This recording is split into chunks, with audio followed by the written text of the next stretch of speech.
Narito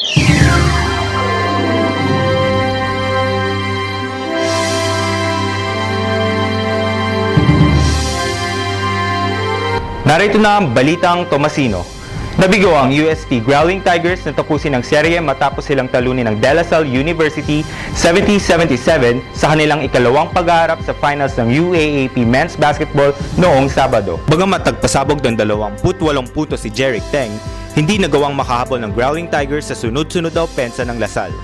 Pinigilan din ng La Salle sina Kevin Ferrer at Karim Abdul na ulitin ang kanilang magandang laro noong Game 1 matapos parehong masadlak ang dalawa sa foul trouble.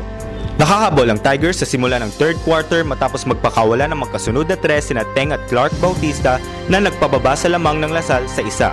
Ngunit hindi napigilan ng depensa ng UST ang big man ng Archers na si Arnold Van Opstal na umiscore ng 4 na puntos sa mga sumunod na possession. Nanguna si Jeron Teng sa La Salle sa kanyang 19 na puntos.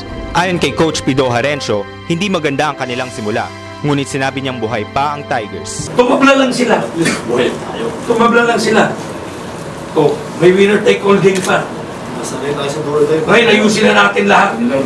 Binalakas sa Maniteng ang loob ng kanyang mga kasamaan para sa Game 3. After today, tomorrow, back to zero tayo pare. Wala namang sisihan, iisipin na natin para tayo panalo ng game 3. Maghaharap ang Tigers at Archers sa kanilang winner-take-all match sa ika-12 ng Oktubre, Sabado sa Mall of Asia Arena sa ganap na ika-4 ng hapon. Para sa ibang detalye, tumutok sa aming social networking sites at official website. Ito po si Michael Rodolfo para sa VE Exclusives Update.